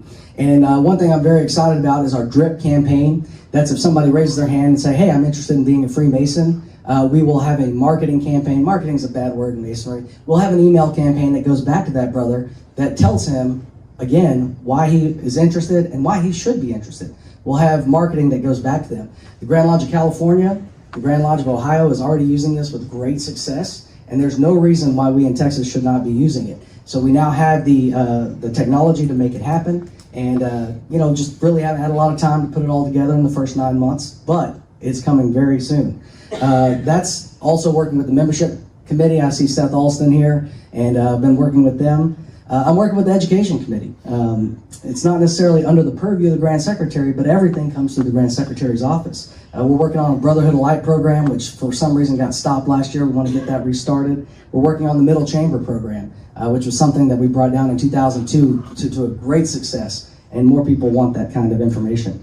And if you saw Facebook just this morning, you saw the first of what we hope is a series of many educational videos that will instruct not just secretaries of the lodges, but also brothers of the lodges on how to do certain things within Grandview. You all know that we got 2.0. By the way, that was not my fault. That has been in plans for a long period of time. And the alternative to not going to Grandview 2.0 would be to go to a completely different system altogether. I think you guys would agree that probably figuring out the new system is the best way forward. So those are things I'm excited about in the future, but mostly, and from a philosophical standpoint, this office should be a point of continuity for our Grand Lodge. It should be a point of focus for long-term activities, and that really is why I do what I do. It's why I signed up for this job 9 months ago. My son is 5 years old, Grayson. Many of y'all met him. Many of y'all saw him at Family Day. My job is to make sure that in 13 years, 25 years, 40 years, I might not even be here, when he decides, if he decides to join this fraternity, that this fraternity is here for him to join. And that it's not just here surviving, but that it's actually thriving. So a couple of things that we're doing to actually look at long-term is, first up, Committee Day, November 23rd. This is a committee day where we will ask all the committees with pertinent information to show up at Grand Lodge, tell us what you've accomplished through November 23rd, and tell us what you're going to get done before Grand Lodge. Now, I can't, as Grand Secretary, make that happen, but the trustees have allowed me in my office to facilitate that day, and I've already reached out to Rayburn's group, and they're looking for dates for next year. If we do this correctly, guys, this creates 7 years. Committees, our standing committees are 7 years. A 7-year plan for each committee, for each aspect of Freemasonry going forward. It's absolutely something that we need to do for our long term, and I'm so thankful the trustees have entrusted me to put that together. The last thing I want to say is something, again, that you wouldn't typically think about as the secretary's job, but how many of your lodge insurance, property insurance has gone up over the last couple of years? Anybody? Oh, some of y'all haven't had insurance go up. That's interesting. When I got in the office, first thing, bombarded, just over and over and over, emails, text, Facebook Messenger, all the ways that people reach out to me. And the issue was insurance. We think that we have finally found a carrier that understands the Masonic Lodge, and the first group that signed up with them cut their insurance by 2/3. So I have 3 lodges, actually 4 lodges right now, who are checking in on this and making sure. I asked them to get quotes because I don't want to blast it out to everybody until I'm absolutely sure. But we think we found a group that will really help us with insurance. Again, not something that you learn sitting behind a desk 8:30 to 4 Monday through Friday, but something that as you're traveling around and talking to people and their needs and going to their stated meetings, you hear this over and over and over again. So those are a couple of the ways that I'm working, not necessarily in the traditional Grand Secretary context, but thinking about the absolute future of our fraternity, which is something that I think this office has to focus on. Thank you. Thank you. Floyd, I think we're We're running. Yeah, what question would you like to do next? God, put it on me. Yeah. You want to do the committee on work or the home and school question next? Well, the committee on work has already pretty much answered it, but I'll ask it again. Let's shoot at that. Number 12. Okay, well then I'm going to recognize Doug Brown. Doug, the question is, esoteric certificate holders are spread very thin across Texas, with most lodges having only one or two. And if one passes away, that is important for maintaining Texas ritual. How do you encourage brethren in pursuit of ritual excellence? I think you've already answered that question, but go right ahead. Tell us again. Already answered it. My plan is I'm going to get out of the house. I'm going to go to lodges. I'm going to visit brethren. I plan to go to lodges where very likely nobody in that lodge has ever met the member of the Committee on Work. Most of the Masons in the state probably only see the Committee on Work giving their report at Grand Lodge or at a forum. So I plan to go out to the lodges. I plan to talk to the brethren. I plan to try to motivate them, encourage them to learn the work. I want to remind them that most of these brethren came in to have uncles, grandfathers who were Masons. They want their sons, they want their grandsons to join, and this requires ritual knowledge, ritual proficiency, and continuity. That's what I'm going to ask myself to do. I'm going to ask district instructors to get out. Most of them don't have a large number of lodges. They can hit most of their lodges at the monthly stated meetings. Find out what your lodge is doing, find out what they know, find out what they need to learn, and talk to them about it. And then talk to me, and we can work a program between district instructors and Committee on Work member to go and visit various lodges, encourage instruction, encourage ritual proficiency. There are a tremendous number of Masons who are very good teachers, very good instructors, who may not have a certificate. But the certificate is a measuring stick. It's a yardstick, it's a number by which Grand Lodge can use as a baseline on who knows ritual. If you don't get to these brethren, expose them, encourage them to learn it, most of them never will. So my plan is, and I'll repeat myself, I'm going to go out to lodges. I'm retired, I have a lot of time, I can hit a lot of stated meetings in a month, and I will talk to them about ritual. I will remind them why it's important and that they got it when they came in, and they want their sons and grandsons to have it 10, 15, 20 years from now. That's what I plan to do. Thank you. Well, thank you. And Cody, we need to ask you the same thoughts about the certificates and the little number of them. And here again, you've already answered the question. Okay. So the math would suggest that each certificate holder in Texas would support about 54 to 55 Masons. That's how the numbers work. Now, I'd like to open it up with a quote, and that quote by Michelangelo is as follows: "The danger for most of us is not that we aim too high and miss our target, but we aim too low and achieve the mark." Now, I believe the purest thing in Freemasonry is in fact the ritual. It is not subjective. It is objective. And words matter. And that's why the words must be correct. But going back to the inspiration, I believe that there is value in teaching what the work means.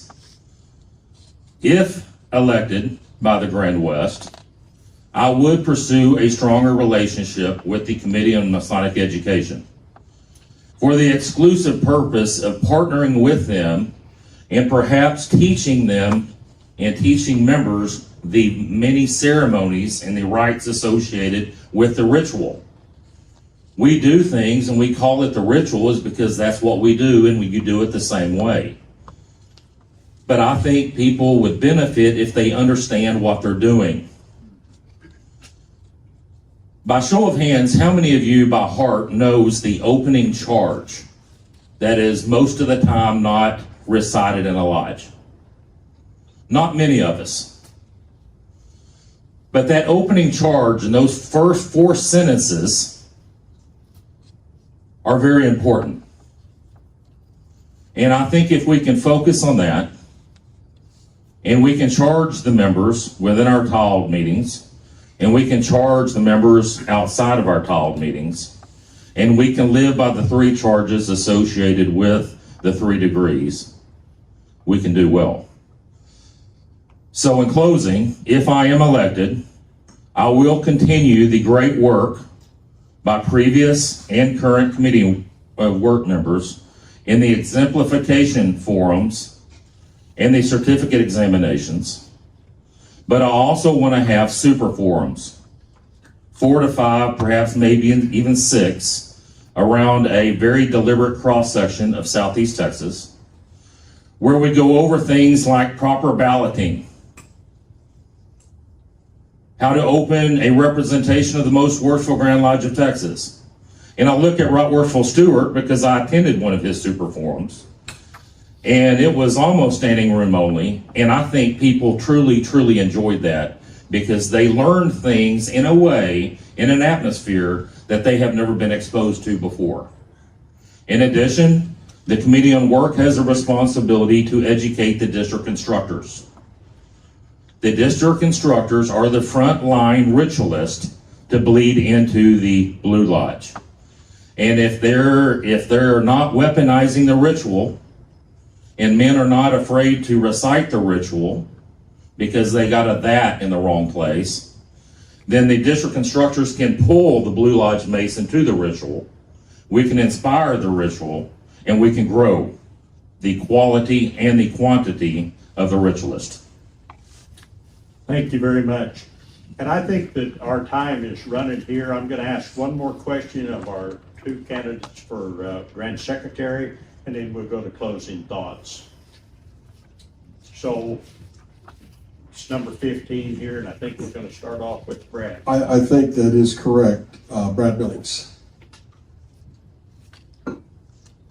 And the question is, what do you perceive as the role of the Grand Secretary with the subordinate lodge secretaries?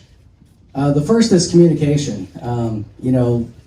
There hasn't been a day that's gone by. I might have missed one day where I haven't talked to a lodge secretary, had a text from them, got an email, Facebook. You guys hit me up on Messenger all the time. But the first thing is to communicate to them and make sure that they have the tools that they need to be successful. One of the things that we've really focused in on this year is the Secretary School of Education, or System of Education. We've done in the past, of course, secretary schools, and I want to take a minute there and just recognize Jeremy Johnson, who's teaching those schools this year. But we've done a different job on realizing that the secretary is typically the most tenured officer in the lodge. 7 years on average, I think, is what Zach put forward in one of his posts. So this is usually the most senior officer in the lodge. So rather than just teaching them how to work Grandview and how to do certain things within their function as secretary, we've also focused on leadership for the first time that I know of ever at a secretary school. We've built in specific times and specific things to make these guys talk to each other, to create those bonds so that they get to know one another and create that fellowship. And we've also put in conflict resolution because as we've seen, as we've got an older group and a younger group coming up, that creates conflict. And a lot of times the secretary's in the middle of that conflict. So we've added those things into our secretary schools. We've also done secretary summits, which I think is probably the first time ever. We had a couple of Zoom calls where we asked the secretaries, what do you need from our office? And allowed them to tell us what they need, right? I'm still new to this. I'm 9 months in. I don't presume to know everything. So we asked the secretaries, what do you guys need from us? And we got to have that feedback. And we have more of these schools planned for next year, and we have more of these summits planned as well. And then as I talked about earlier, we now have these videos, which the first one was on how to send a group message in Grandview to your lodge. We envision in the future, we'll have a short video for anything and everything that you can come up with, so that if you're a secretary and you're working on stuff at 2 in the morning, because that's the only time you have, you can't call the office, you can't call me, the Grand Secretary, I hope you don't. So you can go online and you can access this library of videos, just like I did when I was trying to change my dispenser under my sink. I went online, I watched a YouTube video, and 5 minutes later, I was connecting, my disposal with some help from Ricky, if he's still here. Where you at, Ricky? There you go, in the back. But again, that's kind of the way I see the future of this. And then the final thing really is what started the whole genesis of the communication. It started with the Grand Secretary's newsletter. And we started that as a very general communication from the Grand Secretary to the secretaries of the respective lodges, just to get the information out. Now, this has since blossomed into something completely different, and we have all kinds of information in there, from statistics with Zach to a short philosophical piece and a short law piece in case your junior warden and senior warden don't do their homework before stated meeting. So we've blossomed this into something else, but to communicate with our lodges through all these different mediums is really the way that I see our relationship with the secretaries, and that's what we've done so far. So thank you. Thank you, Brad. And Paul, same question to you is, what do you perceive as the role of the Grand Secretary with the subordinate lodge secretaries? Like I said before, I believe the Grand Secretary's office is responsive to the local lodges, and they need to be accessible to them throughout the day, 8 to 5. And I just don't believe that they're getting that today. Just from what I've been to about 67 lodges since July 1st. And that's a common concern I have, is I can't get the information I need in the lodge secretary's office whenever I call in there. No one will give me the answers. And that might just be those 67 lodges, but that's about 10% of all of our lodges. And so I believe that there's a accessibility and accountability and access that we can do better with our lodges, with the Grand Secretary's office and the lodges in the field. And I commit to you, I would do the best job possible to do that next year. And as far as committing to multiple years, I believe that you serve 1 year at a time. That's why there's an election every year. And if you do the job that's expected of you, you very well, and the membership believes that, they're going to elect you another time. I don't think you sign up for saying, I'm going to do it for 4 years, and I commit to that and you commit to that. It depends on how you do each year when the next election comes around. And I commit to giving you the best I can do in each of those years, whether it's 1 year or 10 years.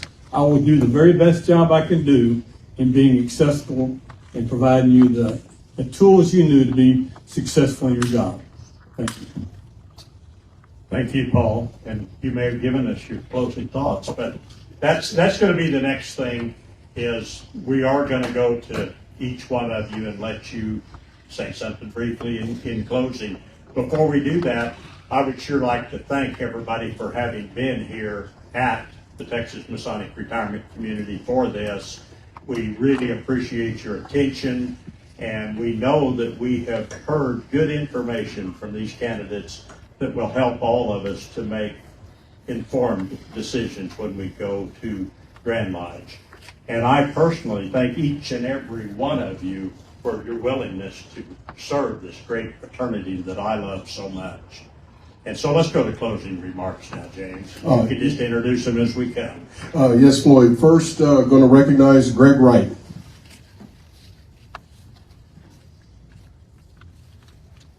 I'd like to talk about, in closing, what I'm most proud of with the Masonic Home and School and the Children and Family Services. It's the legacy of taking care of our widows and orphans. This is what we have signed on to do as during our degrees and took a charge to do, and this is an avenue that we get to deliver on that. This affects every single one of us in the room in some way or another, and I think that's something that's very tangible. One of the programs, that I think needs to expand with this, that I'd like to see expand, is I'd like to see the Blue Slipper program expand.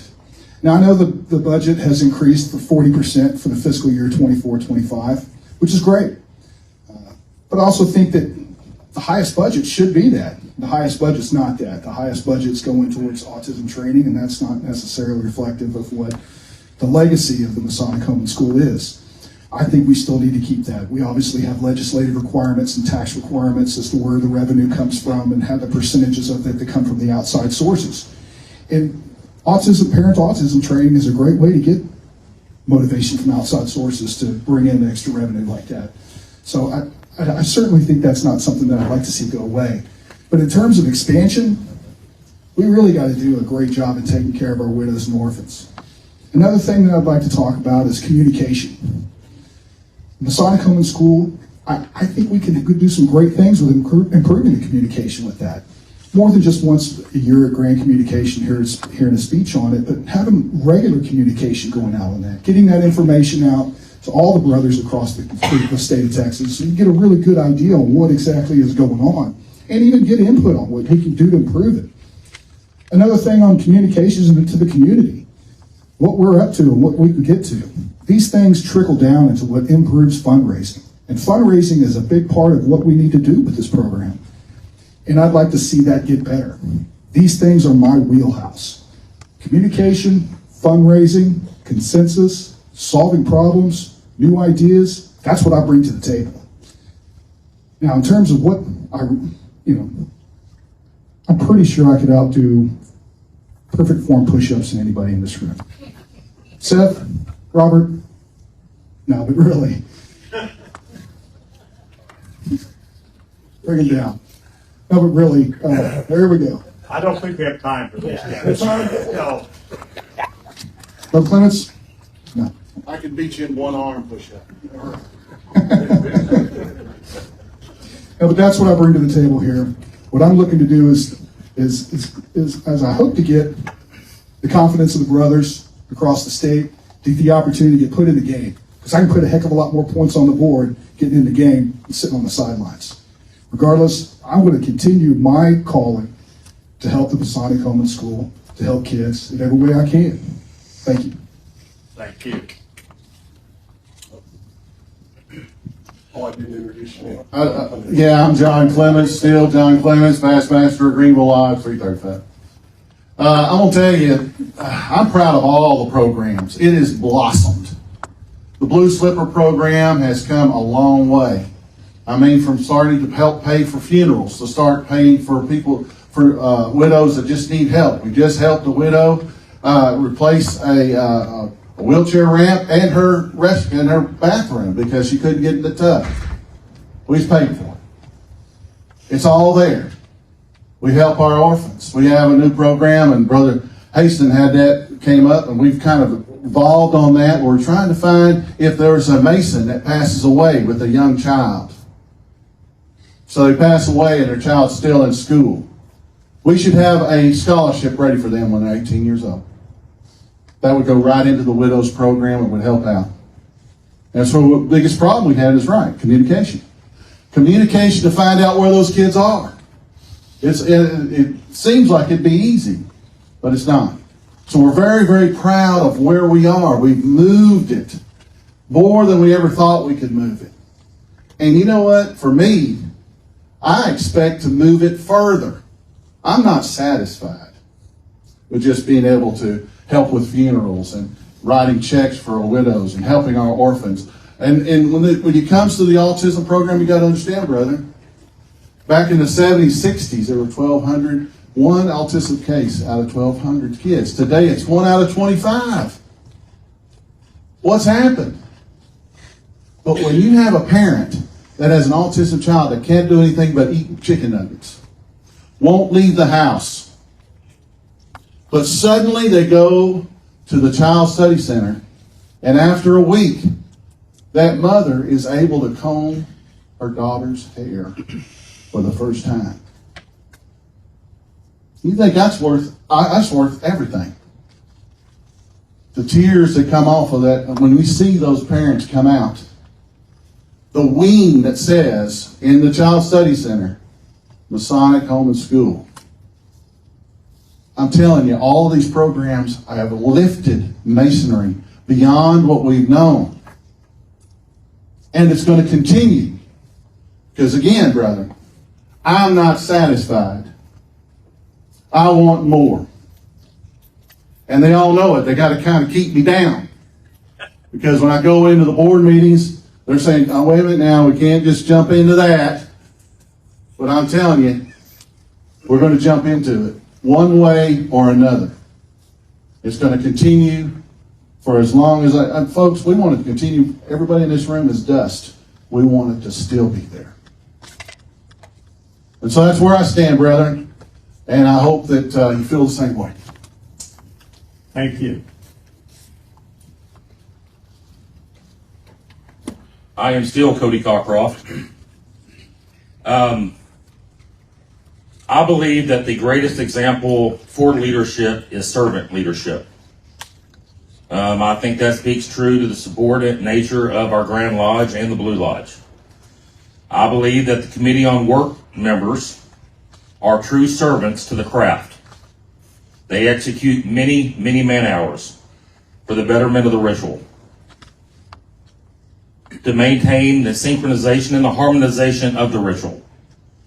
And the current Committee on Work members and the future Committee on Work members have a responsibility to the Grand Lodge of Texas and to all Masons who contribute to the Most Worshipful Grand Lodge of Texas to ensure that that promulgation is the same vision that was struck and visionized in 1855 by the creation of the Committee on Work. And if elected, my guarantee to all of you is to work in harmony with the Committee on Work to ensure that progress and that succinctness and the objectivity and the purity of our ritual continues for future years. Thank you.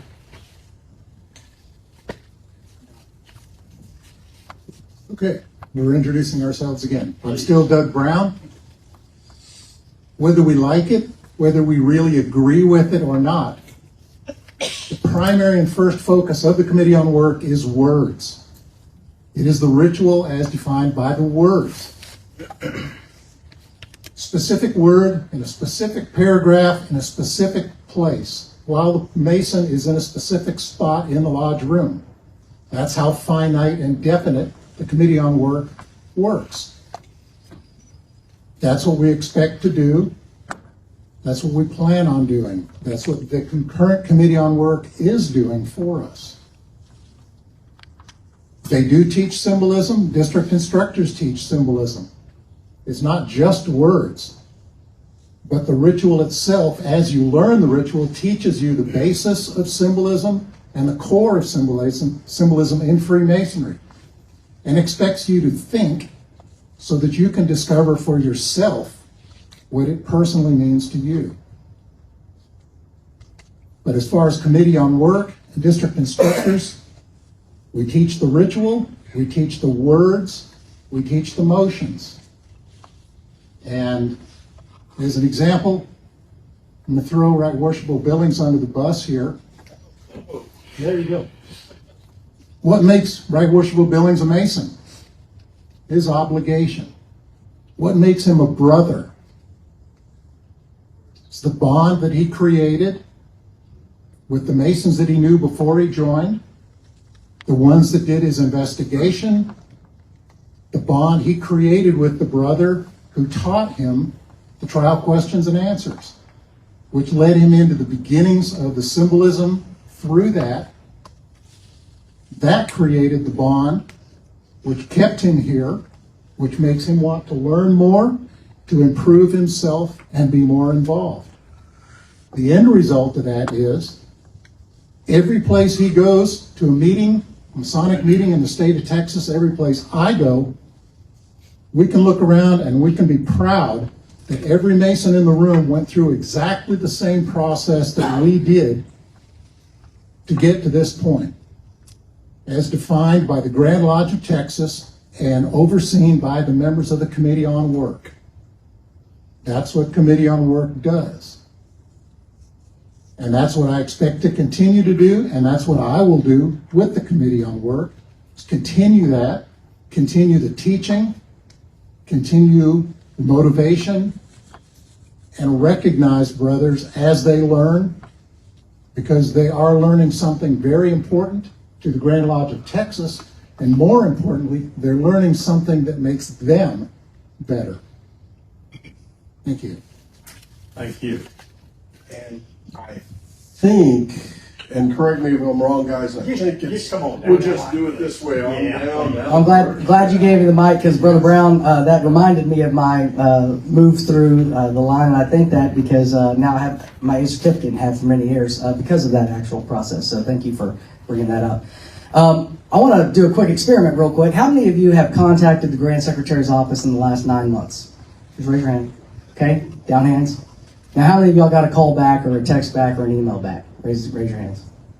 It looks like the absolute vast majority. So I don't know an answer that came over here. I get a little emotional when you tag my staff, because they do a fantastic job of calling people back, emailing people back. They work very, very hard, and so I'm very proud of our staff. I'm very proud of what we do, and thank you guys for backing up what I hear as I move across the state. That about 90-95% of these things get returned.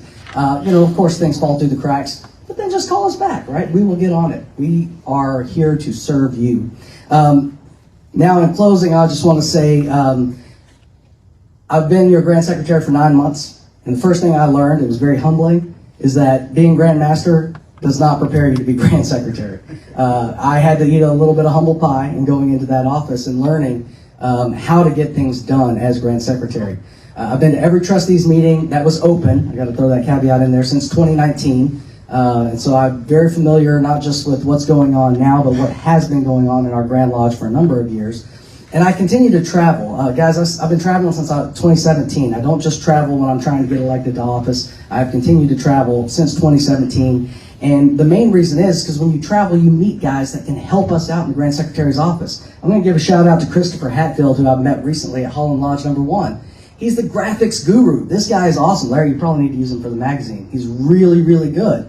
Would not have met him if I were sitting behind a desk 8:30 to 4 Monday through Friday. You got to get out. You got to travel. You got to take your masonry to these guys. So I'm very excited to do that. Now, in closing, this office is something that we have to focus on long term. The Grand Secretary's office doesn't do it. Nobody's going to do it. We have to be that point of continuity looking forward.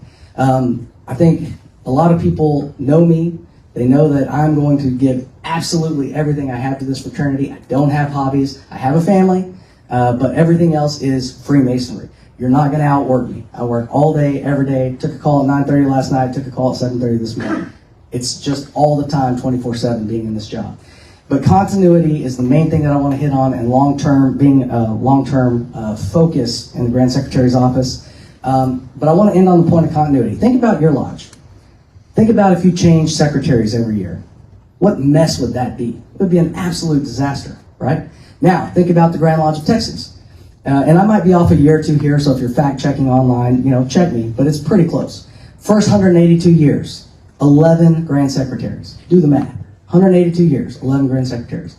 Then we went through 4 in 1 year. Not all of them were elected, so not all of them hang on the wall, but we went through 4 in 1 year. When Orville passed away, then we had a couple of health issues, and then Justin Duty finally stepped in. I can't help but wonder if some of the consternation that exists in our Grand Lodge today might not be because we've lost that point of continuity. So in closing, I just want to thank you guys for electing me. I want to be your Grand Secretary, and as I said, it's not written in stone, but I did make the commitment for the next 4 years and 3 months, and I look forward to keeping that. Thank you, brethren. Thank you, Brad. Well, your closing thoughts. I get to do it again. You get to do it again. You pretty much did it a while ago, but we got to give you equal time. Just, my point of what I'm up here thinking, and I'm taking a little personal privilege here, but we're here in 4 different parts of Masonry, all of which make up the fraternity that we love.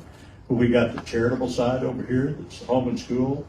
We have the committee on work that takes care of the ritual, which is definitely a part of our fraternity.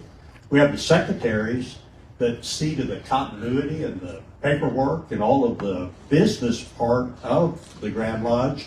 And then we have the government of Grand Lodge. So we have 4 different points of view here, and they're all different, they're all important. So Paul, apologize for interrupting. Okay. I commit to you, just like I said earlier tonight, I commit to being a full-time Grand Secretary in the office every day. And if that's not something that you see as important, well then maybe you need to take a second look at somebody else. but that I commit to being there every day, working, be the first one in, last one out, and answering all the calls that come my way. And anybody that knows me, has worked with me, know that when you call me, you don't have to call me one time. I call you, either I answer your phone call or I call you back. You don't ever have to come looking for me a second time. That's just the respect I owe you, every one of you. And I believe that the success of the secretary's offices and the various lodges are dependent upon the support they get out of Grand Lodge. And I commit to providing them with most possible assets available to them to be successful in their jobs. Where if they're successful, then the Grand Secretary's office is successful. My education experience speaks for itself as far as the ability to manage a large group of organizational people, and I consider your support come January. Thank you. Thank you. I am still Chip Green. And in closing, first of all, I'd like to thank everyone that showed up here tonight, and for those that are watching on Cartoon Channel or whatever it may be.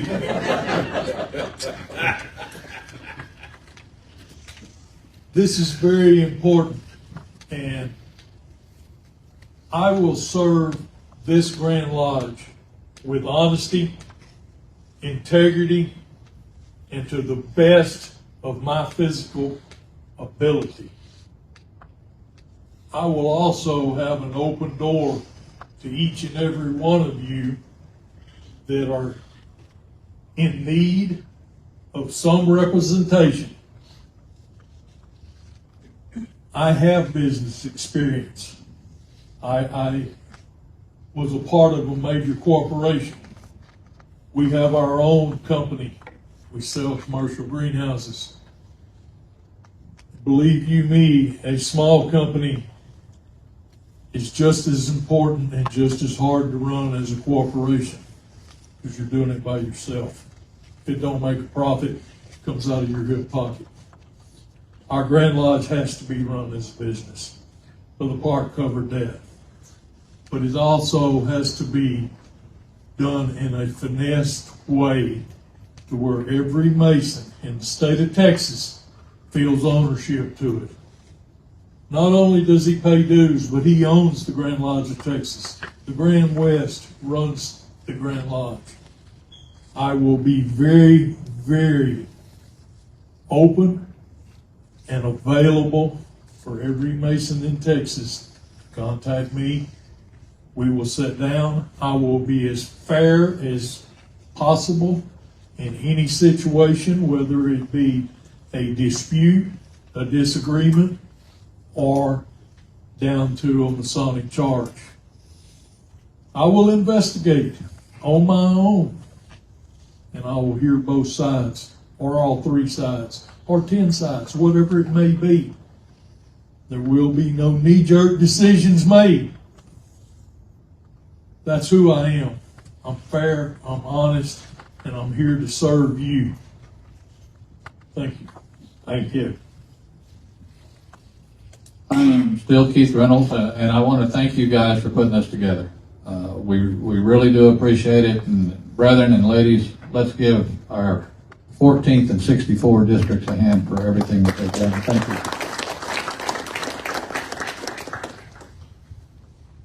I don't have much of an ego, but right now I'm going to brag just a little bit.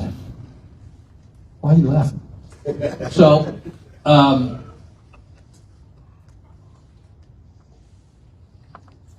going to tell you a little bit about my family life, and I'm going to tell you a little bit about my Masonic life and how I view things.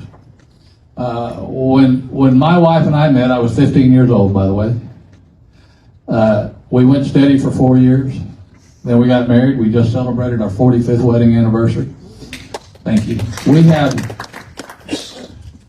We have 2 sons. And whenever those 2 bundles of joy came into our lives, I had one goal, and that was to make sure that my sons were better men than me. My wife and I were very successful in that. My oldest son is a vice president of a college in Wyoming. Go Cowboys. He's also a past master of Davy Crockett Lodge. My youngest son is a geometry teacher and football coach in Round Rock. And in their curriculum, both of them have used this sentence. Growing up, my dad never asked us which college, if we were going to go to college. He asked us what college we were going to go to. It wasn't an option. As a member of the Committee on Work, I was privileged to be chairman of that committee for 2 years. Twice, sorry. I think it was in 2020 and 2022. In 2020, we started the process of rewriting our Grand Lodge monitor. 2 years later, we got that new monitor approved by the Grand West. And I want to tell you something. I did not do that. We as a committee did that. And quite frankly, I'm very proud of it. And I know that Brother Right Worshipful Stewart and Right Worshipful Young are very proud of the work that they put into it. The point of the story is that you get things accomplished by not talking down to people, by not belittling people. You get those kinds of things accomplished by encouraging brethren to improve. And I think that those guys that I touched, that sounded weird, those guys that I came in contact with as a member of the Committee on Work down in South Texas, my territory was from Georgetown, south of Brownsville. Is that about right, Worshipful? When I came on the committee down in McAllen, there was one Class A certificate holder. There are now 5. And I'm very proud of that. The way that we get things done as Grand Lodge officers is to encourage our membership.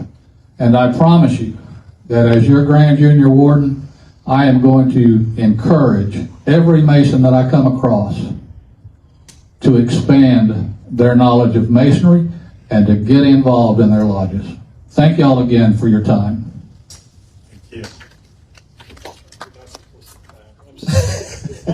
I'm still Robert Park, and since I'm the last one here, I'll try to be brief.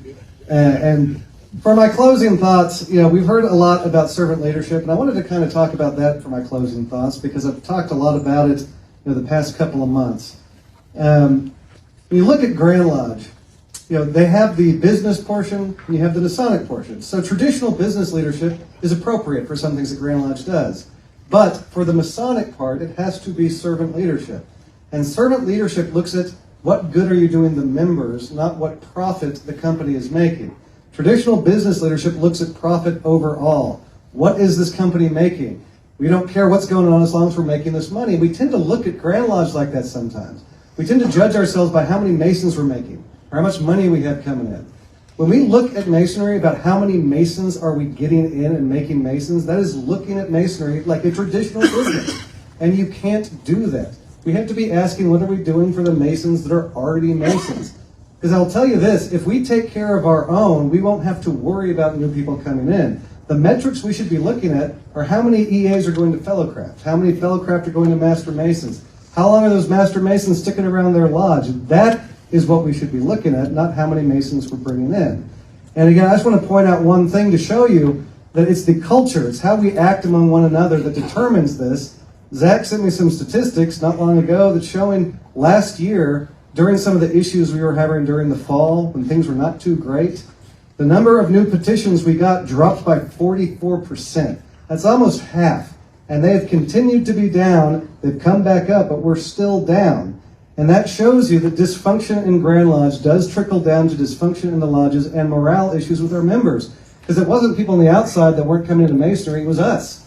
We weren't going out and bringing new people into the fraternity because we had issues, and those trickled all the way down to us.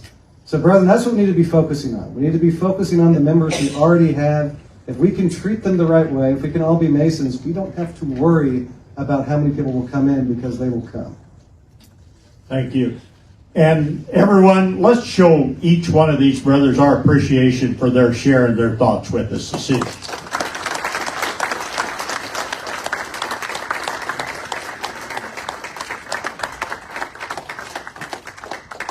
And to the president of the 64th and 14th District, I turn this meeting over to you and hope you close it promptly.